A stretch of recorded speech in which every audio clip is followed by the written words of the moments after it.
아침을 시작하는 슬기로운 방법. 오늘 내게 이로운 뉴스. 류영희의 출발 새아침.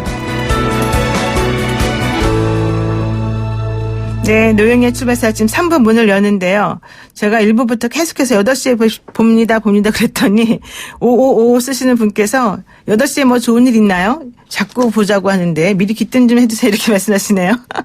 제가 좀 개인적으로 뭐가 좀 있어가지고 좀 집중을 못했습니다. 1, 2부에서 양해 말씀드리고 죄송합니다. 하지만 3, 4부에서는 엄청나게 또 활기차게 재밌게 하겠습니다. 자, 먼저 경제 박뉴스부터 한번 살펴보겠습니다. 알면 대박, 모르면 쪽박. 경제 박뉴스. 복잡하고 어려운 경제 이야기를 쉽고 재미있게 풀어드리는 시간이죠. 알면 대박, 모르면 쪽박. 경제 박뉴스 참 좋은 경제연구소 이인철 소장 만나겠습니다. 소장님 안녕하세요. 네, 안녕하세요. 소장님께서는 이번에 그 문재인 대통령이 어제 했던 신년사 들으셨을 텐데 부동산 투기와의 전쟁을 선포하고 집값 안정에 대한 강한 의지를 표명했다. 이런 평가에 대해서 어떻게 생각하십니까? 그렇습니다. 이 신년사에서 대통령이 부동산 투기의 전쟁을 선포한다. 굉장히 이례적입니다. 네. 사실 부동산에 대해서 세 가지를 강조했는데요. 이 부동산 시장의 안정, 실수요자 보호, 투기 억제에 대한 정부의 의지가 확고하다라는 걸 강조했습니다. 지난해 11월이었습니다. 국민과의 대화에서 이제 부동산 가격을 잡지 못하면 보다 강력한 방안을 강구해서라도 반드시 잡겠다라고 한 데 이어서 2달 만에 나온 강경 발언입니다. 문 대통령은 또한 이제 주택 공급 확대에도 차질 없이 병행해서 신혼부부, 1인 가구 등 서민 주거 보호에 만전을 기하겠다라고 언급을 했는데요. 또한 이제 경제 분야를 좀 들여다보면 혁신의 기운을 전반적으로 확산시켜서 우리 경제를 더 힘차게 뛰게 하겠다라고 약속을 했습니다. 이 얘기는 집권 후반기죠. 이 경제 성과를 내기 위해서 혁신 성장의 드라이브를 걸면서 동시에 부동산은 공정 차원에서 접근하겠다라는 의지로 풀이가 됩니다. 그래도 대통령이 의지의 한국인인 것 같아요. 선거법도 어쨌든 밀어붙였고 그리고 공수처법도 밀어붙여서 통과를 시켰고 부동산 정책도 잡았습니다라고 말하자마자 또 갑자기 좀 이상해지니까 또 더 강력한 대책으로 좀 잡고 있고 이런 얘기인 것 같은데요. 문 대통령이 이제 한 이런 발언을 들어보면 결과적으로는 또다시 고강도 추가 대책이 나올 가능성을 배제할 수 없다 이렇게 볼 수 있는 거 아닙니까? 그렇습니다. 신년사에서 부동산 투기의 전쟁을 선포한 것도 이례적이지만 네. 12.16 부동산 대책이 발표된 지 한 달이 채 지나지 않은 시점입니다. 서울 집값이 안정되지 않으면 추가 규제 카드를 꺼낼 수 있음을 강력하게 예고한 대목인데요. 따라서 추가로 나올 규제가 뭐냐? 바로 불로소득을 줄이기 위한 내용이 될 가능성이 높다라는 겁니다. 공정의 초점이 맞춰진 만큼 이 추가로 나올 만한 거론될 만한 대책들이 좀 살펴보면 우선 이 최근에 재건축 초과이익 환수제가 합헌 결정을 받았습니다. 네. 그런 만큼 이 재건축 연한을 현재 30년에서 40년으로 연장하는 법안, 그리고 이제 분양가 상한제, 민간 택지에 대한 분양가 상한제 적용 지역을 더 확대하는 방안, 또 보유세, 양도세와 같은 각종 부동산 세금을 또 강화하는 방안, 이외에도 이제 전월세 상한제와 같이 임차인을 보호하고 임대주택 공급을 확대하는 방안 등이 담길 것으로 예상이 되는데, 근데 이런 대책들이 대부분 규제에 초점이 맞춰진 만큼 규제만으로 시장을 안정시킬 수 있을 거냐, 이 부분에 대한 고민도 좀 녹아 있어야 할 것으로 보입니다. 그렇죠. 사실 우리가 이제 이런 것들에 대해서 계속 생각하는 거는 일한 만큼 받으면 괜찮다. 일한 만큼 받을 것이 확실하다. 이러면 또 사실 사람들이 상대적으로 불만을 덜 가지는 거란 말이에요. 그런데 나는 일한 만큼도 못 받는데 쟤는 일도 안 하면서 너무 많은 걸 가져가더라. 이러면 또 화가 나거든요. 그러니까 이 부동산 정책이라고 하는 게 좀 그런 부분이 있는 것 같습니다. 그러다 보니까 고강도 추가 대책이 나오면서라도 이런 것들을 조금 무마시키고 좀 더 따독따독하고 이런 정책이 필요한 게 아닌가 생각이 드는데요. 그러면서 또 대통령이 얘기하고 있는 것 중에 하나가 이제 주택 임대 소득을 한 번 더 강화시키겠다. 2천만 원 이하라도 소득세를 내도록 하겠다. 이런 얘기인 것 같아요. 그렇습니다. 그동안 이제 비과세였던 임대수익 2천만 원 이하에 대해서도 과세하겠다라는 겁니다. 과세 대상이 기준시가 9억 원을 넘는 주택을 이제 월세를 준 1주택자도 포함이 되고요. 또 월세 수입인이 2주택 이상 소유자들, 또 보증금 합계가 3억 원을 초과하는 3주택 이상자도 월세가 없다 하더라도 보증금만 받아도 은행 이자에 준하는 소득을 올린 것으로 보고 과세 대상이 된다라는 겁니다. 대상자는 5월에 이 주택임대소득세를 신고하고 납부해야 하는데요. 이 주택임대소득세 신고를 누락하거나 일부러 좀 축소해서 과소신고 납부하는 경우에는 가산세를 물리게 됩니다. 만약에 이제 임대 수익 금액이 2천만 원 이하이면 종합과세냐 분리과세냐 이 두 가운데 세금 중에 선택할 수 있고요. 분리과세를 선택하게 되면 14%의 세율이 적용이 되는데 임대를 한 이 집주인은 임대 개시 시에서 20일 이내 사업장 관할세무서에다가 임대사업자 등록을 반드시 신청을 해야 합니다. 만약에 이제 기한 내에 하지 않을 경우에는 이 역시 수익 금액의 0.2% 과산세로 부과되고 세금 감면 혜택도 없어지게 됩니다. 근데 어쨌든 그 주거 전용 면적이 40제곱미터 이하면서 기준시가가 2억 원 이하면 또 여기에 혜택은 해당은 안 되는 거죠? 2년 정도 2021년까지는 그렇습니다. 이 해당 조건에 대해서는 임대수익 과세 대상 주택에서 제외가 되고 2천만 원 이하의 경우에는 지난해 기속 2019년도부터 이제 적용이 되는 겁니다. 네, 그렇군요. 그리고 앞으로 수도권에서 주택을 구매할 경우에는 자금 조달 계약서를 꼼꼼하게 써야 된다. 이렇게 지금 얘기가 되고 있네요. 그렇습니다. 이르면 3월부터입니다. 수도권 내에서 고가주택을 사면 통장 잔고까지 뒤져서 금수저를 걸러내겠다라는 겁니다. 정부는 집을 살 때에는 자금 조달 계획서를 더 깐깐하게 들여다보겠다라고 이제 관련법 개정에 착수했는데요. 우선 자금 조달 계획서 항목이 세분화됩니다. 증여나 상속이라 하면 누구한테 받았는지 밝혀야 하고요. 현금이나 기타 자산으로 세분화돼도 그리고 예금도 잔고까지 증명을 해야 합니다. 그리고 이제 자금을 계좌로 이체한 건지 현금을 쥐어준 건지 나눠 적어야 하고 현금으로 집값을 찍었다면 그 이유를 또 소명해야 하는데요. 특히나 투기과열지구 9억 원이 넘는 집을 산다면 계획서의 내용을 입증할 소득금액 증명원, 또 근로소득 원천 징수 영수증 등 무려 15종류의 증빙서를 함께 내야 합니다. 이 관련법은 이제 입법 예고를 거쳐서 이르면 이제 3월 중에 시행할 예정인데 이른바 꼼수, 증여, 이 편법 상속만은 차단하겠다라는 강력한 의지입니다. 정말로 집 한 번 사는 게 보통 일이 아니게 됐습니다. 이렇게라도 해서 집값이 잡히게 되면, 즉 실소유자에게 집이 돌아갈 수 있다면 정말 좋겠네요. 오늘 말씀 여기까지 듣겠습니다. 고맙습니다. 네, 고맙습니다. 네, 지금까지 참 좋은 경제연구소의 이인철 소장이었습니다.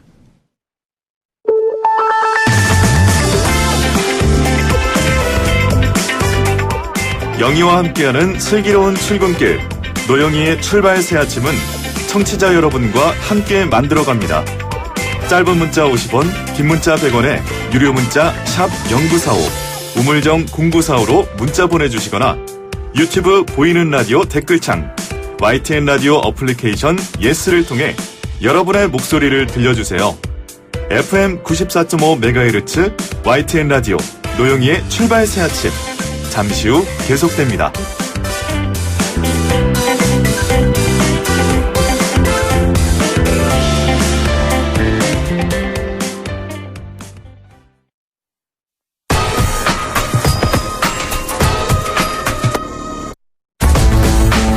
백기정 2호선의 사건 와이파이.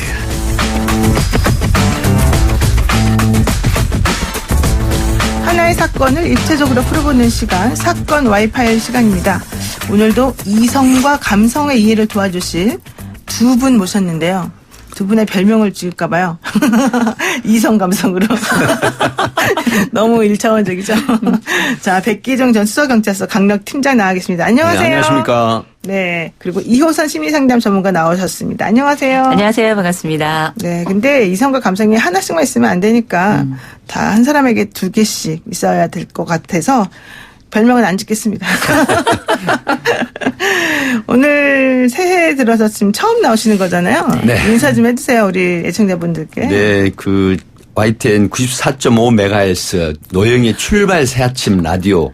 그 전국에 계신 청취자, 애청자 여러분 올해도 행복하시고 만복 가득 받으시고 언제나 웃으실 일만 있으시기를 진정으로 바라겠습니다. 아, 좋습니다.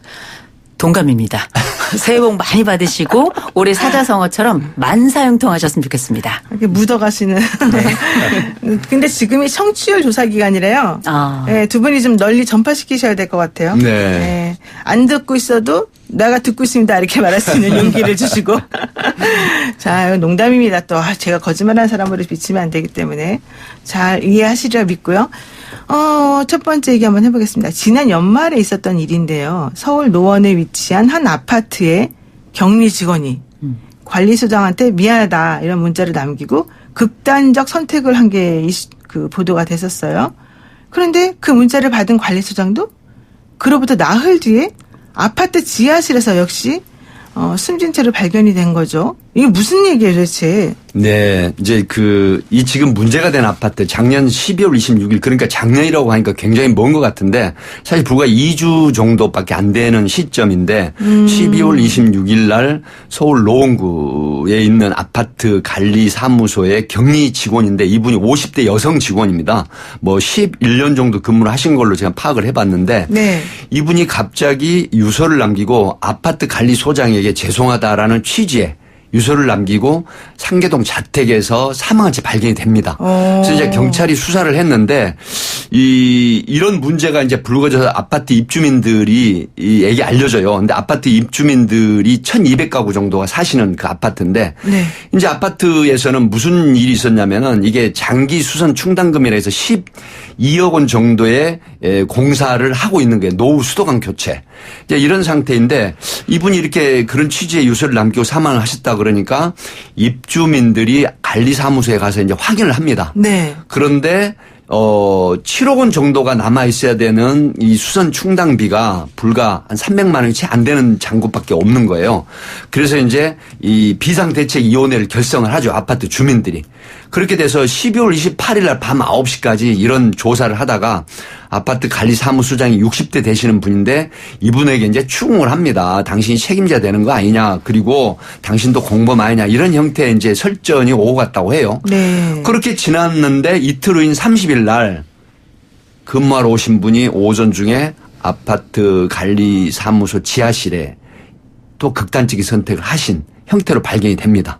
자, 그렇게 돼서 결국은 1980년대 후반부에 이게 지어진 이 아파트가 노후 수도관 교체 공사비가 전액 없어져 버린 사건으로 결국 두 분이 안타깝게 극단적인 선택을 했다라고 해서 전국에 한 17,000여 그 대단지 아파트가 있는데 이게 지금 아파트 입주민들이 굉장히 지금 핫한 뉴스로 생각을 하고 있는 그런 사안입니다. 그러니까 우리가 장기수선 충당금은 매번 관리비 낼 때마다 조금씩 이렇게 떼어서 적립하는 것으로 알고 있는데 그리고 나중에 세입자 같은 나갈 때 돌려받잖아요. 그렇죠. 그리고 그 돈이 있어야지 또 수선도 이제 장기적으로도 잘할 수 있는데 7억이 있어야 되는 통장에 240만 원밖에 없었다. 그럼 돈에 발이 달렸습니까? 어디 가버렸나 봐요, 돈이 혼자. 그렇죠. 어디 간지 모르겠죠. 네.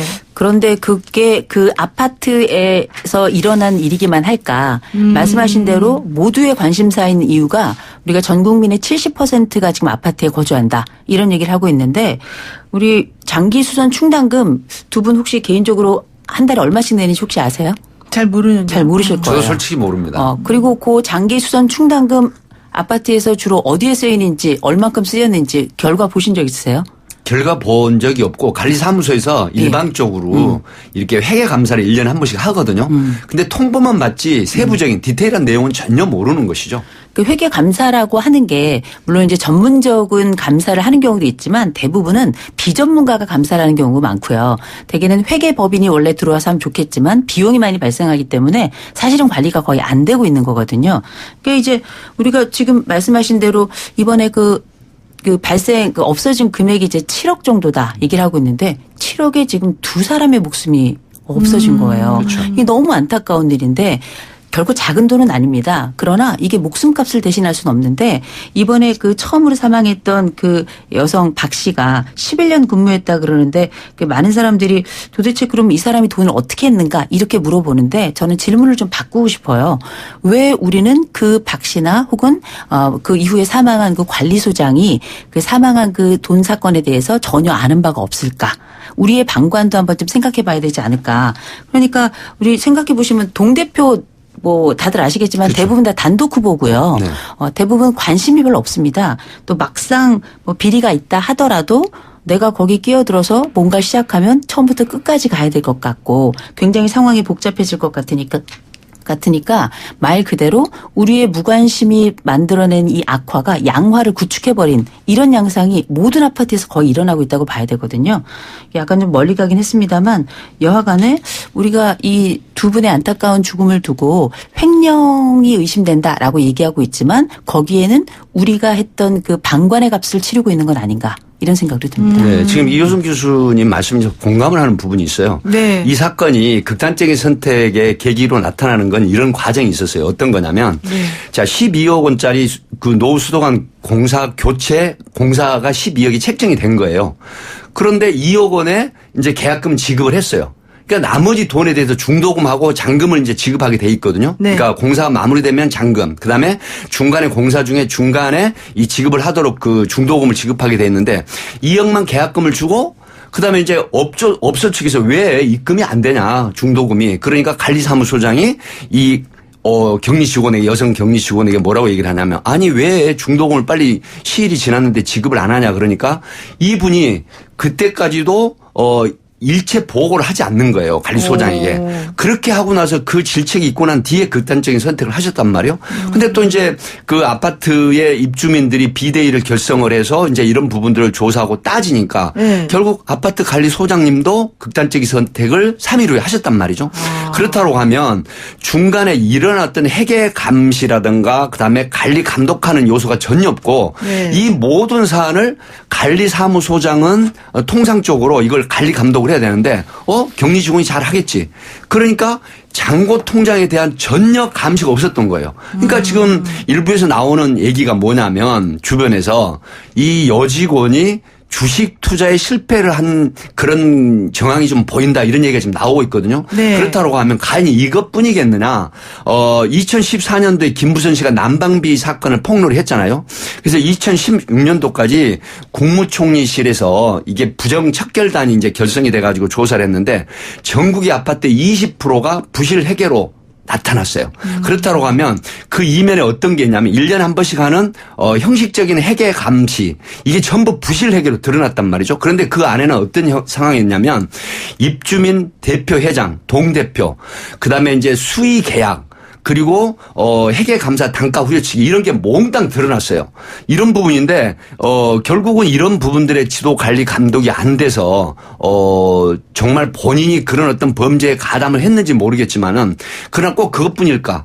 다른 어떤 그 혐의도 있지 않을까 어떤 의혹도 그래서 이런 부분이 종합적으로 극단적인 선택을 해서 두 분의 안타까운 생명이 마무리되게 되는 이런 불행한 일이 생기지 않았는가 하는 의심이 들기도 합니다. 근데 사실 그 관리사무소에는 소장이 있고 여직원이 보통 이제 있고 한 2명 정도가 있는데 그거를 또 그 모든 돈이 또 그쪽에서 관리되기 때문에 아파트 입주자 대표 회의의 회장하고 또 사실은 계속 주기적으로 이 감시를 하고 확인하는 게 필요하죠. 그렇죠. 그런데 이제 그렇다 하더라도 막 돈을 가지고서 보여주라 이런 게 아니라 장부상으로만 사실 보기 때문에 그렇죠. 실제 그게 존재하는지를 확인하기가 좀 어렵고 그렇습니다. 입주자 대표 같은 경우에는 또 본인 직업이 따로 있고 하는 일이 따로 있기 때문에 그냥 믿겠거니 하고서 한단 말이에요. 사실 저도 그냥 맞겠지라고 하고 전 저희 집 관리비 나가는 것도 사실 잘 모른단 말이에요. 그러니까 이런 것 때문에 나쁜 마음을 먹은 사람들 혹은 좀 사정이 안 좋아져가지고 뭔가 좀 하고 싶은 이런 유혹에 빠지는 사람들이 있는 것 같아요. 근데 지금 이번 사건을 보면 이게 지금 횡령이 확정된 게 아니에요. 그냥 의혹이 있는 그렇죠. 상태고 의혹이죠. 지금 조사가 이래 된 상태인데 이번에 이 해당 그 사건이 벌어진 이 노원구의 아파트에서 나름대로 이렇게 조사를 하고 어떤 신청을 했냐면 이 뭐 두 사람에 관련된 뿐만 아니라 이 사건의 7명을 조사해 달라 이렇게 사건 얘기가 관련? 나왔거든요. 7명이 누구예요? 제가 개인적으로는 잘 모르겠습니다. 그런데 네. 어쨌든 그 관련해 가지고 돈과 관련돼서 혐의가 있다고 생각되는 사람들 7명을 조사를 해달라고 고소장을 접수를 한 거예요. 그러면 이건 무슨 얘기냐? 이게 두 사람 혹은 뭐 세 사람의 이런 뭐 작은 범위가 아니라 굉장히 다수가 어쩌면 공범일 수도 있다라는 생각을 아파트 쪽에 하고 있는 거거든요. 그런데 생각해 보면 왜 이렇게 다수 장기적으로 이런 어떤 횡령의 가능성이 어떻게 발생할 수 있는가? 이건 아까 제가 잠깐 말씀드렸던 공동이 모두가 함께 있는 곳 사이에 발생한 일종의 방관자 효과가 있을 수 있고요. 또 한 가지는 우리가 어떤 개인적인 사유든 어떤 이유든지 간에 조금씩 돈을 이렇게 빼돌리다 보면 마음속에 어떤 마음이 생겨나면 손해부정이라는 게 생겨납니다. 약간의 손해가 일어난다면 많은 돈 사이에서 이런 돈은 절대 밝혀지지 않을 거야. 라고 스스로가 그렇게 단정짓는 합리화를 시키는군요. 그렇죠. 손해부정이라는 마음이 생기고 또 한 가지는 환경이 내가 여러 번 이런 그 어떤 돈에 손을 대서 문제가 생기지 않은 경우에는 아, 내가 앞으로도 별 문제가 없을 것이다라고 하는 적어도 환경이 나를 용인한다고 하는 이런 용기가 생겨나거든요. 그러니까 결국은 우리가 어떻게 보면 방관적 환경이 횡령을 용인했다. 이렇게도 아마 볼 수 있지 않을까 싶지 근데 않습니다. 이게 장기적으로 이루어졌을 가능성도 좀 있네요. 그러니까 뭐 이번에 뭐 1년만이 아니라 뭐 아주 오랫동안. 이게 지금 7억이라는 돈이 얘기가 나왔습니다만 7억이라는 돈이 한 번에 없어졌다면 이건 아마 단번에 탄로가 나지 않았을까요? 그렇죠. 아마도 그 전부터 조금씩 일어났던 그 마음이 대담함을 주지 않았겠는가. 또 그리고 이렇게 장기적으로 했을 때 아마 들키지 않았을 가능성 그런 것들도 우리가 한번 염두에 봐야 될 것 같은 게 그전에 일어났던 아파트 관리비 비리와 부정 사건에서도 보통 보면 조금씩 횡령한 사건들이 꽤 있었거든요. 그렇죠. 한 번에 큰 금액이 발생했던 경우는 많지 않았습니다. 서울시 같은 데도 이제 그 문제가 됐을 때 300가구 이상인 경우에만 그 지자체에서 감사를 해요. 네, 근데 맞아요. 300가구 이하는 지금 못 하는데 이제 대표적인 사례가 작년 3월 달에 그 서울의 모 아파트에서 관리사무소장이 무려 그 130장의 지출 내역서 증빙 자료를 위조를 해가지고 장기간에 걸쳐서 수억 원을 횡령 사건이 있었어요. 결국 이분은 이제 구속이 되고 나머지 격리 직원들이나 직원들은 이제 공범 관계로 불구속 입건이 된 사례가 있었는데 아파트 관리비로 문제가 되는 거 어제와 오늘 일이 아니에요. 제가 현역에 있을 때도 아파트 관리비가 문제돼서 아파트 관리비 부정 그 회계만 추적하는 팀도 결성이 돼가지고 수사를 했던 적이 있었거든요. 네네. 그래서 이제 관할 경찰서 간내에서 수사를 해보면은 어떤 형태냐면은 예를 들어서 동대표, 그 다음에 격리 직원, 아파트 관리 사무소장 이런 형태가 소위 말하면 그 아주 안 좋은 카르텔이 형성이 돼가지고 소위 쉽게 말씀을 드리면 짜고 해먹는다는 거예요. 짬짬이. 네, 짬짬이죠. 그러니까 예를 들어서 계약도 수의 계약을 하는 형태에서 인센티브를 주고받는 형태. 그다음에 이제 공개 입찰을 해야 되는데 담합 입찰을 해버리는 거예요. 이런 형태. 그리고 이제 통상적으로 아파트 입주민들이 세세한 관리비 내역을 감시하거나 회계 장부를 들여다볼 수가 없잖아요. 이런 점을 이용해서 소수의 몇 사람이 틀어지고 이런 형태의 부정을 해요. 하기 때문에 아파트 관리비 문제는 사실 입주민들이 확인한다든가 감사를 할 수 있는 영역이 아니란 말이죠. 그래서 뭐 예를 들어서 일부 세무사나 그다음에 회계사를 투입을 해가지고 하는데 이건 뭐냐면 정말 그 우스운 게 있어요. 증빙 자료를 제출을 해요. 근데 회계사나 세무사가 이걸 가지고 근본적으로 확인할 수 있는 방법이 없잖아요. 예를 들어서 500만 원의 물건을 매입했다고 했는데 그걸 회계사나 세무사가 들어가서 이거 정말 500만 원인가 확인할 수 없단 말이에요. 그러니까 증빙 자료만 제출하면 회계사나 세무사는 그냥 이거 오케이. 그리고 불과 한 2시간 정도 감사를 하고 끝을 내요. 그 도장을 찍어버려요. 그러니까 소위 짬짬이로 해먹는 방법이 굉장히 많단 말이죠. 이런 부분들이 근본적으로 들어가서 확인하지 않으면 아파트 관리비, 입주민들이 정말로 그 아까운 그런 관리비가 이렇게 부정하고 또 횡령이 돼도 아무런 대책이 없다라는데 문제가 있다라는 거죠. 네, 그런데 지금 이제 잠깐 다시 얘기를 돌려오면 그 격리 직원이 그렇게 유서를 남기고 이제 극단적 선택을 했는데 그 당시에 관리소장은 나는 전혀 모르는 일이다 이렇게 막 억울함을 토로하다가 본인도 또 같은 길을 갔단 말이에요. 이 심리는 뭡니까 이효선 소장님?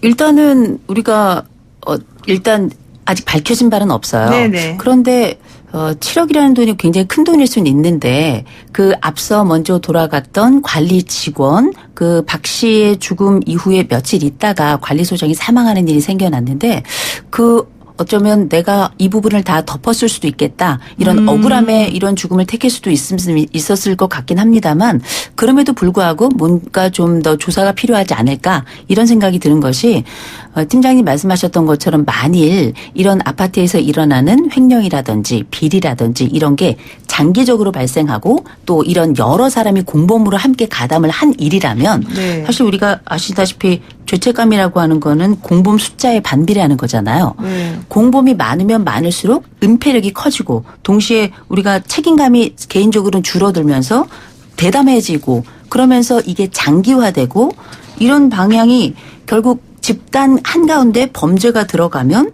이 양심은 더 빠르게 마비되는 거라 네. 뭐 우리가 말씀하신 것처럼 뭐 회계사라든지 이런 분들이 들어갔을 가능성이나 이런 것들을 확인해 봐야 될 일입니다. 알 수는 없는 겁니다만 개인이 가지고 있는 범죄는 전적으로 내 책임이라 생각하기 때문에 책임감이 더 커질 수는 있어요. 집단의 범죄라면 책임감이 굉장히 작아지기 때문에 책임 분산되죠. 예, 책임감이. 분산되면서 사실상 이 범죄가 장기화되고요. 또 범죄가 생각보다 규모가 커질 수가 있는데 네. 자, 이 관리소장님의 이 사망은 좀 조사를 해봐야 될 문제이긴 합니다만 이 어떤 비리나 이번 사건과 관련해서 단순히 책임감만 있는 건 아니지 않을까라는 생각은 좀 여러 사건들을 통해서 볼 때는 좀 들긴 합니다. 저는 조금 궁금한 게 이 격리 직원이 일단 더 궁금한데 어쨌든 관리소장 자기는 안 했다 그러고 이 직원이 유서 남기고 이제 했으니까. 근데 궁금한 게 혼자 이걸 다 했을까? 첫 번째. 두 번째로는 그 돈 다 받아서 어디 썼을까? 이게 상당한 금액이잖아요. 세 번째로는 언제부터 이런 불법적인 행위를 해왔던 걸까? 왜 사람들이 그걸 눈치채지 못했을까? 그리고 이걸 하면서 들키지 않을 거라고 처음에 생각을 해서 쭉 했었던 것일까? 근데 왜 갑자기 지금은 들킬 거라고 알게 되었을까? 뭐 이제 이런 의문들이 좀 생기거든요. 그러니까 지금 이게 이제 그 장기적으로 이루어졌을 가능성도 있어요. 아까 말씀을 드렸지만 관리비에서 장기 수선 충당금을 일부 떼내서 이렇게 모아왔던 돈이란 말이죠. 그렇죠. 근데 이제 이게 노후수도 간 교체를 하면서 계약금을 2억까지는 지급을 했어요. 정상적으로. 네. 근데 그 이후에 중도금을 지급해라라고 업소 측에서 요청을 함에도 불구하고 계속 미뤄왔단 말이에요. 이 그 여성 격리 직원이 50대 격리 직원이. 네네. 그래서 이제 관리소장이 그 질책을 합니다. 아니 왜 빨리 지불을 하라고 함에도 불구하고 돈 있는 돈을 빨리 지불하지 않느냐 그러니까 이 얘기를 듣고 나서 그다음에 이제 격리 직원이 자택에서 유서를 남기고 관리소장님 죄송합니다라고 그런 취지의 유서를 남기고 극단적인 선택을 했단 말이죠. 그래서 이제 발견이 된 건데 만약에 노후수도관 공사가 진행이 되지 않는 상태였다면 어떻게 됐을까? 이 퀘스천 마크가 달리는데 아마 그러면 계속 몰랐을 계속 이게 모르고 지나갔을 거예요. 그리고 그 1200가구의 아파트 입주민들은 계속 매달 관리비를 내면서 그 돈이 어딘가로 흘러들어가고 부정 사용이 됐을 가능성이 굉장히 높다라는 거죠. 그래서 결국은 관리사무소장도 어떤 경우냐. 자, 입주민들이 몰려가서 결국은 뭐라고 얘기를 했어요. 당신도 책임이고 공범이지 않느냐라고 하니까 이분은 진정으로 억울할 수도 있겠죠. 다만 본인이 어떤 관리나 지도를 못한 책임에 대한 부분 또 이런 게 주변에 있었다라고 해요. 내가 7억을 다 물어줘야 될 것 같은 그런 상황이다라고 하니까 가족들이나 본인이 굉장히 안타까워하고 힘들었다고 합니다. 그렇다고 하면 이런 부분들의 어떤 가중한 심적인 부담을 느끼고 이제 그 극단적인 선택을 하실 수도 있는데 입주민들이 7명을 고소를 했다라는 거 하는 부분은 여기에 누가 있냐면 동 대표가 들어가 있어요. 그렇다고 하면 앞에 제가 말씀드렸듯이 어떤 공범 관계의 의혹이 있을 수 있다라고 판단한 것 같아요. 그래서 전 관리 직원, 격리 직원, 그다음에 아파트 관리 사무소장, 동대표 이런 분들 7명을 고소를 했단 말이죠. 네. 그래서 2일부터 노원경찰서에 수사를 하고 있는데 아마 이건 곧 드러날 것 같아요. 왜냐하면 회계장부라든가 장기수선 충당금 통장 내역 거래, 그다음에 이제 동사이나 부동산 거래나 계좌 내역을 추적을 하거든요. 네. 이렇게 되면 돈의 흐름이 금방 드러나요. 그렇기 때문에 공범 관계라든가 아니면 이게 독자적인 어떤 횡령 의혹이 드러난다 아니면은 다른 거래가 있는지 또 주식 매매를 했다고 하는 부분은 다 근거가 남거든요. 이런 부분이 조만간 아마 발견이 될 것이고 저는 전국에 있는 17,000여 가구 단지 정말로 아까 말씀하셨지만 70% 가까운 공동주거지에 사는 분들이 사실 관심이 거의 없어요. 왜냐하면 네. 믿고 하는 거거든요. 그렇죠. 그런데 이런 걸 계기로 해서 아파트 관리 사무소 운영이 좀 더 투명하고 정말 이렇게 맑아져야 되겠다 하는 그런 사건이 아닌가 싶습니다. 지금 그래서 1128 끝번호 쓰신 애청자가요. 회계사가 이렇게 회계 감사할 때마다 혹은 뭐 이렇게 세무사가 조사를 해도 마찬가지고 은행 조회서만 보냈어도 잔금이 얼마 있는지 이런 것만 보냈어도 잔고 확인이 가능했을 텐데 이상합니다. 이렇게 안 보내셨고요. 그러니까 안 하나 봐요. 네. 형식적 감사에서 가능성이 두 번째로는 이제 9658 쓰시는 분께서 저는 남양주에서 아파트에 살고 있는데요. 우리 아파트는 매달 계속 조금씩 항목별로 올려받아요. 그래서 한 번은 공동전기, 어느 달은 경비비, 뭐 계속해서 5개월 동안 오늘은 뭐 이런 식으로 자꾸 돌려서 하나씩을 높이 올려봤는데 왜 올려봤는지 잘 모르겠다. 이거 의심해봐야 되는 거 아니냐 이렇게 물어보시거든요. 네. 어때요? 의심해봐야 사실 됩니까? 그런 부분은 좀 의심스럽습니다. 이제 수학 경험칙상 말씀을 드리면 네. 예를 들어서 물가라는 게 있죠, 우리가. 네. 근데 그 물가라는 걸 예를 들어서 어떤 경우냐면은 그 적정한 물가를 갖다가 비틀어 버린다는 얘기가 있어요. 이게 어떤 거냐면 예를 들어 수량에 있어서 속이고 그다음에 뭐 철근 같으면은 뭐 예를 들어 15mm짜리를 더 밑에 걸 사용한다라든가 이런 형태의 그 부조리가 있고요. 또 물건을 매입을 할 때 이 수량의 날조, 소위 말하면은 앞에서 말씀드린 것처럼 1000개 수량을 이제 구입을 했다라고 하는데 허위 세금 계산서를 발부받기도 하는 그런 형태가 있거든요. 수사상 보면. 그래서 아파트 관리비라고 하는 부분은 어떤 게 문제냐면 앞에서 말씀드렸듯이 이게 세부적인 회계 감사가 이루어지지 않는다라는 거예요.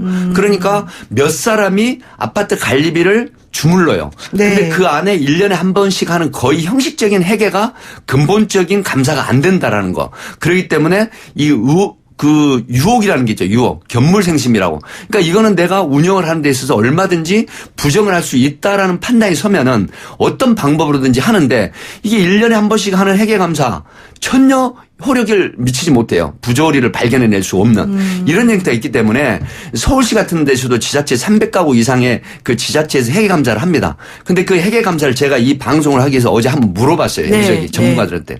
근데 솔직히 털어놓더라고요. 제 후배도 지금 회계사가 있는데 사실 그 회계감사라고 하는 게 앞에 제가 말씀드린 것처럼 실질적인 회계감사가 안 된다. 제출된 장부만 가지고 이게 맞느냐 안 맞느냐라는 거지 근본적인 회계는 안 되기 때문에 이 회계 감시를 할 때는 상당한 기간이 소요가 되는데 단 몇 시간에 걸쳐서 회계 감사를 끝난다라고 해요. 이런 부분이 결국은 아파트 부정이나 비리를 저지르는 그런 단초가 되지 않는가 하는 부분도 분명히 존재를 합니다. 그러니까 이제 의혹이 있으면 의혹은 공식화해야 되거든요. 그리고 실제 뭐 서울시뿐만 아니라 수원시도 그렇고 각 시도마다 이런 의혹이 있다 싶을 때 감사를 신청할 수가 있어요. 네. 시에다 도에다 네. 신청할 수 있기 때문에 제일 중요한 건 우리가 이런 비리들을 예방하는 것이 굉장히 중요할 텐데 작년에는 말 그대로 엄마들이 세상을 바꾼 애다 이런 얘기가 있었잖아요.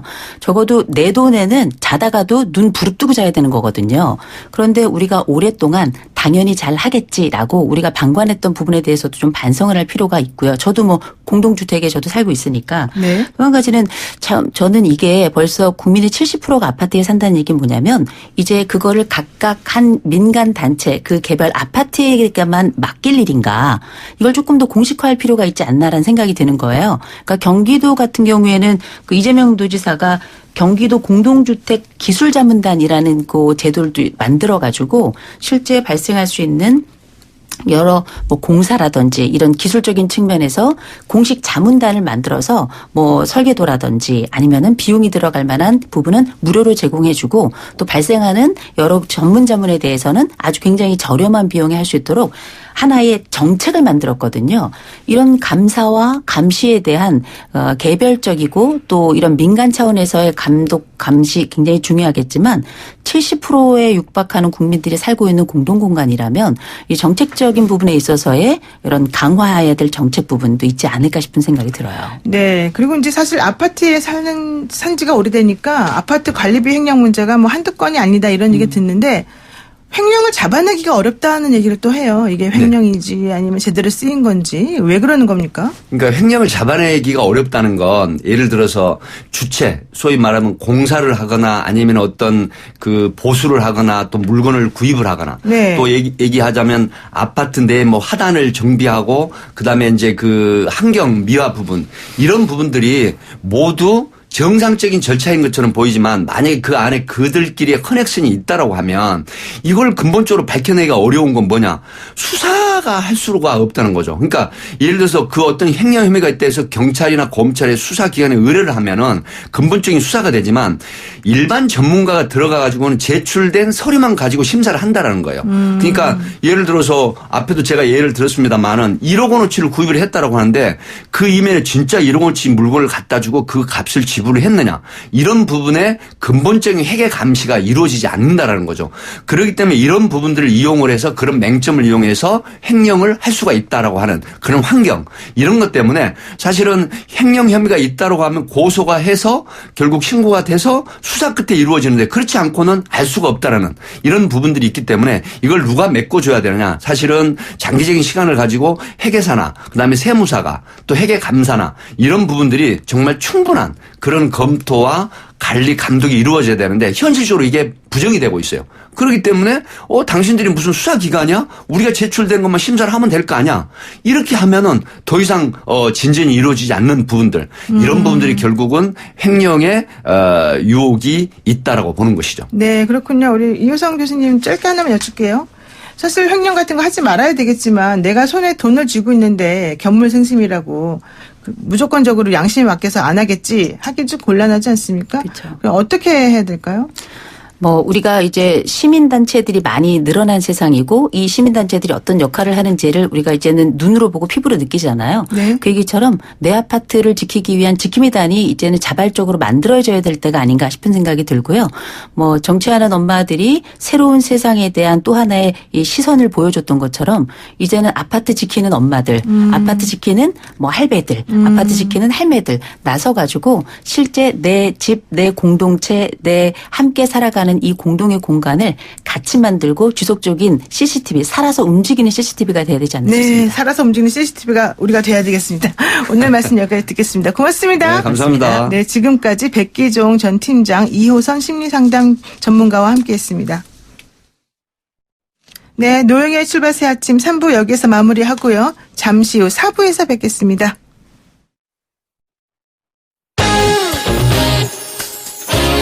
뉴스 탐구생활 즐거운 스포츠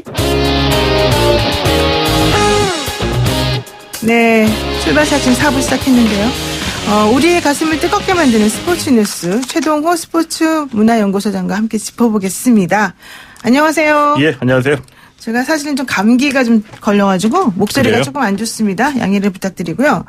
자, 오늘의 키워드를 잠깐 얘기하기 전에 어제 배구 있었잖아요. 배구 경기. 예, 배구가 어떻게 됐어요? 배구가 어제 올림픽 예선 1차전을 여자 배구가 인도네시아랑 했었었는데 예.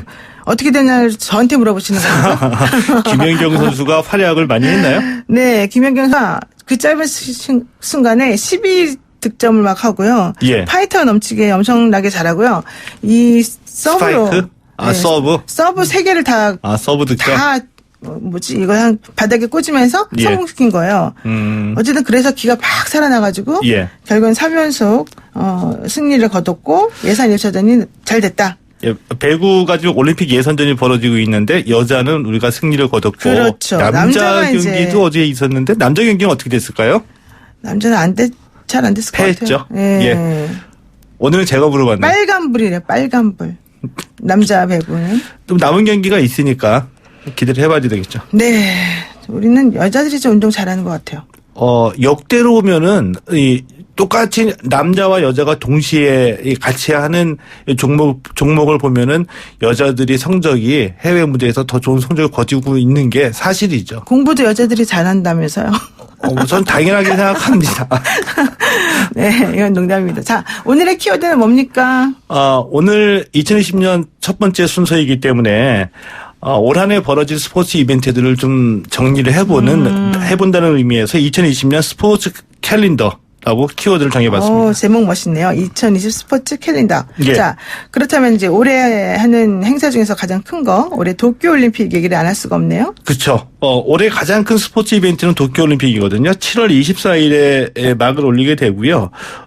그리고 또 오늘 막을 올리는 대회가 또 하나 있습니다. 이게 AFC 아시아 축구연맹 23세 이하 챔피언십인데 오늘 막을 올리게 되는데 이 대회가 왜 중요하냐면은 이 도쿄올림픽 본선 티켓 3장이 걸려 있습니다. 그래서 물론 우리 대표팀도 올림픽 본선에 올라가느냐 관심을 네. 모으고 있는데 또 하나의 제2의 우리 대표팀 박항서 감독이 이끄는 베트남도 베트남 축구 역사상 최초로 또 올림픽 본선에 올라가느냐 이 관심을 모으고 있고요.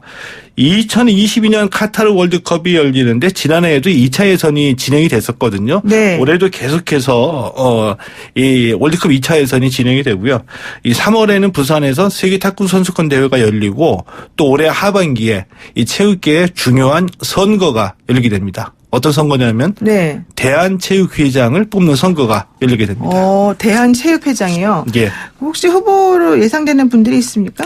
현 체육회장인 이기흥 회장은 출마할 것으로 예상이 되고 있고요. 그 이외에 한 두 명, 3명 정도의 후보가 반이기흥이라는 기치를 내걸고 네. 지금 열심히 준비하고 있는 것으로 알고 있습니다. 그런데 이거는 그냥 예. 잠깐 여쭤보는 건데 보통 한번 회장을 했으면 이제 힘들다 다음 사람 하라고 해야지 이러는 경우가 있을 법도 한데 보통은 다 또 하고 싶다고 이렇게 하더라고요. 내년 올해 총선에 대비해서 불출마 선언을 하신 아름다운 선언도 있었지만 대부분의 의원들은 그래도 내가 다시 한번 하겠지라고 생각하실 텐데 네. 체육계도 이거 크게 다르진 않다라고 봐요. 그러니까 왜 그러는 거예요? 좋은 뜻으로 해석하면은 본인의 어떤 이 정치적인 레토릭이 되겠죠. 소명의식도 있다라고 보는데 제가 봤을 때 가장 중요한 것은 본인이 내가 해야 될 일이 남아있다라기보다는 우리 국회의원이면은 국민들의 평가, 네. 국민들의 마음이 무엇을 원하는지 파악하는 게 가장 중요하겠죠. 체육회장의 자리는 역시 체육인들 또 우리 국민들이 바라보는 시선이 지금 무엇을 원하는가를 가장 잘 해결해 줄 수 있는 분이 되는 게 좋은데 근데 여태껏 보면은 본인들은 그걸 좀 판단을 잘 못하시는 것 같아요. 그렇죠. 자, 봅시다. 이제 본격적인 얘기 하겠습니다. 그 도쿄올림픽 얘기 한번 해볼까 하는데요. 예. 이번 올림픽에는 신규 종목이 5개나 포함이 됐다면서요? 예, 맞습니다. 이 도쿄올림픽에도 총 33개 종목이 열리게 되거든요. 이제 네. 금메달 339개가 걸려 있는데 신규 종목 5개가 들어가 있어요. 이 신규 종목을 뭡니까, 이게? 새로 편성하는데 가장 영향력을 미치는 것은 개최국이거든요. 아. 그러니까 일본이 좋아하는 또 일본이 메달 딸 가능성이 높은 종목이 포함이 됐겠죠. 일본이 가장 좋아하는 종목은 야구. 야구가 들어갔고요. 또 우리나라에 태권도가 있다면 일본에 가라데가 있죠. 가라데 그렇죠. 들어갔습니다. 그렇죠. 그리고 서핑 있죠. 서핑도 올림픽에서 열리게 됐고요. 네. 우리가 보통 이 암벽 등반이라고 얘기하는 이 스포츠 클라이밍, 이 스케이트보드 가 포함이 됐고요. 또 하나 3대3 농구. 보통 이게 길거리 농구라고도 얘기를 많이 하거든요. 네. 이 3대3 농구가 농구의 세부 종목으로 들어가는데 지금 이 IOC 또 올림픽계의 가장 큰 이슈 중에 하나는 뭐냐면 우리 e스포츠 있죠. 네. 우리 노 변호사님처럼 좀 나이 드신 분들은 전자 오락 게임이라고 알고 있는 e스포츠. 여보세요. 이 e스포츠가 네. e스포츠를 올림픽에 포함시키느냐 마느냐가 지금 이제 이 논의 중이거든요. 이 정도로 서핑이 올림픽에 포함될 정도로 올림픽의 문이 굉장히 좀 개방된 느낌이 있죠. 그러니까 이 3대3 농구라고 하는 거는 원래 농구 5명씩 하는 건데. 그게 정규 농구고 네. 3대3 농구는 그냥 길거리에서 취미 활동으로 학생들이 그냥 공 하나 가지고 노는 그런 느낌이었었거든요. 다 모집해서 하기 힘드니까 이제 있는 사람들끼리 하다가 이게 만들어진 거잖아요. 그렇죠. 코트도 작습니다. 근데 이런 3대3 농구가 농구의 세부 종목으로 들어갔다는 거예요? 올림픽에서? 맞습니다. 오, 근데 그렇군요. 올림픽이 사실은 고민이 많아요. 어떤 고민이냐 하면 네. 예를 들면 노르웨이 오슬로라는 도시가 있죠. 네. 이 오슬로 시에서 우리 동계올림픽 열겠다라고 하니까 오슬로 시민들이 투표를 해가지고 열지 말자 반대를 했습니다. 이탈리아 로마 있죠.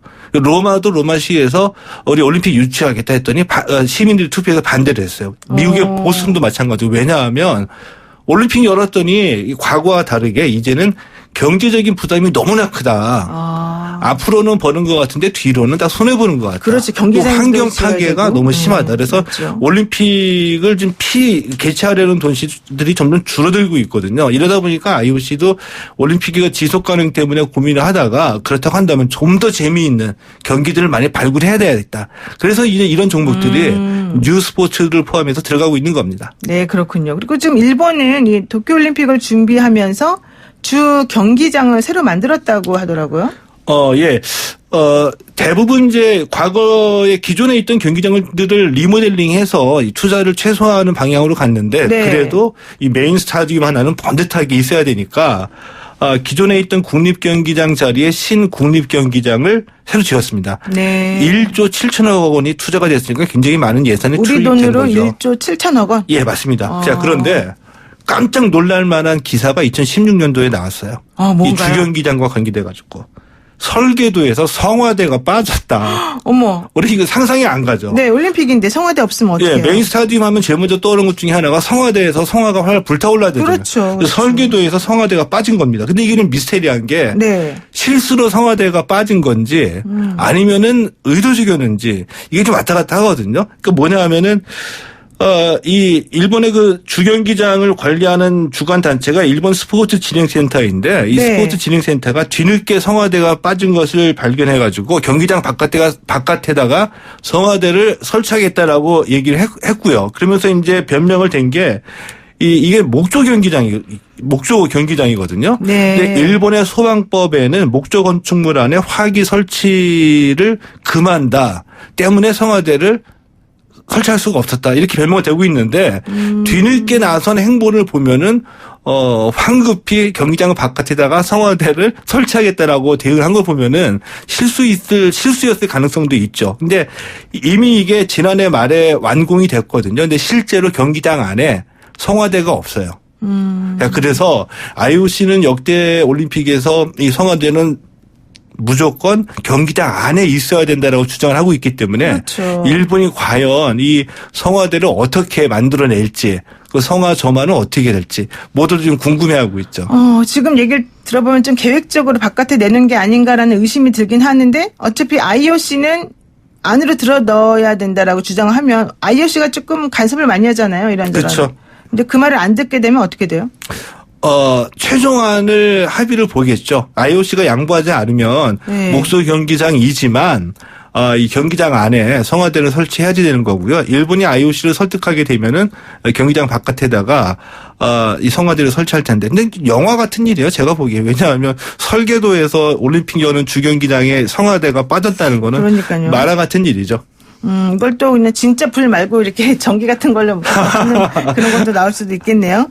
만약에 뭐 목재 때문에 그렇다면. 자, 그리고요. 도쿄올림픽하고 관련해서 지난해 우길기 문제가 좀 있었고요. 예. 방사능 문제가 있었잖아요. 근데 예. 이런 건 해결이 안 되나 봅니다. 제가 보기에는 그 방사능 문제하고 우길기 문제 지난해 한 차례 이슈로 터올랐었죠. 네. 그리고 아직까지 이슈는 이제 올림픽 개막 때까지 지속이 될 것 같은데 해결되지 않았습니다. 제가 보기엔 정확하게 IOC도 그렇고 일본 정부도 그렇고 이 문제에 대해서는 해결할 의지가 없다라고 말씀드리는 게 정확한 것 같고요. 그냥 이대로 덮고 가자는 자세인 것 같아요. 그리고 더군다나 그 1월 3일에 그 토마스 바흐 IOC 위원장이 그 신년사를 발표했거든요. 이 신년사 중에 이 도쿄올림픽에서 선수들은 정치적인 시위를 자제해달라 이런 메시지를 전달했어요. 네. 이거 아마도 도쿄올림픽에서 정치적인 메시지라고 한다면은 우길기 문제 또 이 방사능에 대한 그 항의 이거 예상이 되는데 바로 이제 이런 것들을 하지 말아라라고 이게 당부한 이 메시지거든요. 그렇죠. 이런 것들을 보면은 IOC도 그렇고 일본 정부도 이런 문제에 대해서는 해결할 의지가 없다라고 보고요. 때문에 분명히 지적하는 뭐 시민사회나 올림피언들이 있는데도 불구하고 은폐하고 계속 가겠다고 한다는 것은 제 예상으로는 올림픽 개막이 가까워질수록 오히려 우기기 문제와 방사능 문제는 더 논란을 키울 수밖에 없다. 이렇게 예상하고요. 우리 대한체육회는 이 문제와 관련해서 수차례 IOC에게도 항의하는 문서를 전달을 했고 올림픽 기간 동안에는 선수촌 인근의 호텔을 통째로 임대를 해가지고 네. 이 국내 식자재를 공수해서 선수들에게 공급할 예정입니다. 그러니까 방사능 문제도 아직 해결이 안 되기 때문에 일본에 오는 외국 선수들이 부담을 많이 가질 거잖아요. 그 음식 먹기가. 예. 그러니까 차라리 한국 거 먹자. 그럴 수도 있겠네요. 네. 그렇게 좀 해서 우리 거를 또 알리고. 예. 우리 거 맛있다. 안전하다. 이런 것도. 좋은 아이디어거든요. 그리고 지금 예. 전지훈련도 사실은 우리가 가까우니까 우리나라에서 하는 사람들이 많다는 거잖아요. 예. 그럼 오히려 우리가 좀 더 활성화시키고 뺏어올 수 있는 거 아니에요? 예, 그렇죠. 그러니까 예를 들면 올림픽 때마다 그러니까 우리 대표팀도 해외에서 올림픽에 참가할 때 올림픽 개막 직전에 그 현지 적응을 위해서 전지훈련을 가잖아요. 그렇죠. 그러니까 반대로 이제 이 도쿄올림픽에 참가하는 세계 각국의 대표팀들도 전지훈련을 오는데 네. 일본이 불안하다. 물가도 비싸고 때문에 가장 좋은 전지훈련지가 어디냐. 한국이다라고 해서 지난해에도 전지훈련 많이 왔습니다. 또 많이 유치를 했고요. 근데 이게 재미있는 게 올림픽이나 월드컵을 열 때마다 이 전지훈련 유치하는 게 그 지역에서는 지역 경제 활성화에도 도움이 되기 때문에 지자체들마다 대부분 다 유치하려고 애를 쓰고 있거든요. 네. 근데 지난해 우리나라에서 전지훈련을 했던 한 그 해외 관계자의 얘기를 들어보면 지금 세계 각국이 일본을 어떻게 바라보는지 도쿄올림픽 어떻게 바라보는지 시선을 알 수가 있어요. 그러니까 이 관계자의 인터뷰 내용이거든요. 공식적으로 말할 수는 없지만 일본은 방사능 문제가 해결되지 않을 것으로 보인다. 때문에 선수단이 최대한 오래 머물지 않으려고 한다. 또 대규모 선수단이 훈련하기에는 시설도 부족하고 물가가 너무 비싸다. 폭염까지 대비를 해야 된다. 이런 이유로 안전하고 훈련 인프라가 좋은 한국에 도쿄올림픽 캠프를 차리고 싶다. 오, 좋네요. 그래서 아주. 실제로 우리나라 부산, 제주도, 경상북도 예천, 문경 그리고 경남 양산에 네. 계속해서 이 일정이 잡히고 있어요. 이 2008년 베이징 올림픽 때는 우리나라의 전부 35개국에서 69개 팀 1,500여 명이 한국에서 전지훈련을 했거든요. 이 전지훈련과 조금 전에 말씀해 주신 안전하고 맛있는 한국산 식자재 홍보를 한다고 한다면 나름의 성수기를 누릴 수도 있겠네요. 네, 그러니까 2008년도에 베이징 올림픽을 했을 때 예. 그 35개 나라 69개 팀이 한 1,500명 정도 됐다고 하는데 우리나라에서 전지훈련을 그때 했었잖아요. 예. 그때 베이징 올림픽 전에 이슈가 됐던 게 베이징의 그 대기 오염 있죠. 네. 그렇죠. 그래서 이 훈련 환경이 좋지 않다. 그래서 예, 그 베이징 중국 인근에 가장 좋은 전지훈련지가 어디냐. 그래서 우리 지자체에서 많이 홍보를 해가지고 유치를 많이 했었죠. 제주도도 가고 이렇게. 예. 자, 좋습니다. 그럼 우리 선수단 이제 도쿄 올림픽에서 금메달 땁니까? 얼마나 땁니까? 지금 최대 금메달 10개를 목표로 하고 있고요. 금메달 10개를 따내서 5회 연속 톱10에 진입하는 것을 목표로 하고 있습니다. 양궁, 태권도, 펜싱에서 각 2개 이상 정도를 예상하고 있고요. 우리 여자 골프, 아까 말씀하신 한국 여성이 더 잘하는 여자 골프에다가 야구, 또 기계체조의 양학선 선수하고 사격의 진종호 선수가 메달되는데 가장 행복한 시나리오. 금메달 10개 따내는데 일본이 금메달을 보고 싶어하는 야구 결승전에서 한국과 일본이 만나서 우리가 우승하고 또 유도 결승전에서도 일본 선수 이기고 우리가 우승하고 올림픽 다 끝났는데 우리가 이런 발표를 합니다. 이 전지훈련 유치로 우리는 한 1조 원의 경제 효과가 있었다. 이런 발표를 하게 되면 네, 그렇죠. 우리는 더 이상 바랄 수 없는 아주 행복한 올림픽이 될 것 같아요. 네. 그 말씀 들으니까 갑자기 힘 막 팍팍 납니다. 오늘 말씀 여기까지 드릴게요. 고맙습니다. 예, 감기 조심하세요. 네, 지금까지 최동호 스포츠문화연구소 소장이었습니다.